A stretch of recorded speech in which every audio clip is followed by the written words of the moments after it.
Guildhall is Leicester's longest surviving building, which has been in continuous use. So the oldest parts of the building date back to 1390, and it was originally built as a hall for the Guild of Corpus Christi, which was a guild of merchants within the town who sort of worked together to promote their businesses and work together to secure better finances.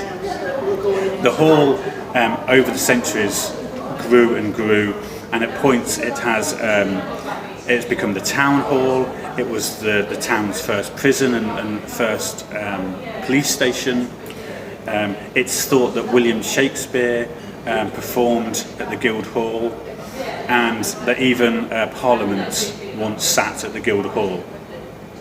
During the Civil War in the 1640s, it was where the Leicester Town Corporation held their meetings, and as the city was surrounded by the King's forces trying to fight their way into the city, the town's officials spent hours arguing with each other inside the Guildhall about whether they should surrender the town or whether they should fight.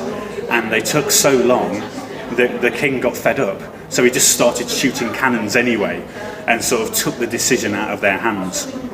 And to which there was lots of after the event, lots of people were quite upset that, you know, they thought the town should have surrendered early because there's no way the town could have survived against the king's forces. And that started what was the bloodiest 48 hours in Leicester's history, when over 700 of just everyday people were slaughtered overnight during the siege of Leicester in 1645. So the Guildhall has been a really significant building in Leicester's history, and you know, even beyond that, it housed the town's library, and it still does have a massive library of historic books, of some of the most important books that we own in the city, and it is still seen as a really important place for civic events.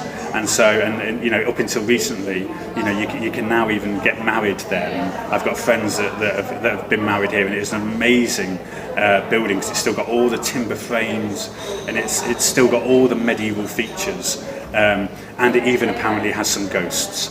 So it's a really atmospheric building, and it's really harks back, and it has seen some of the most turbulent and some of the most jubilant times in Leicester's history. It's a fantastic building.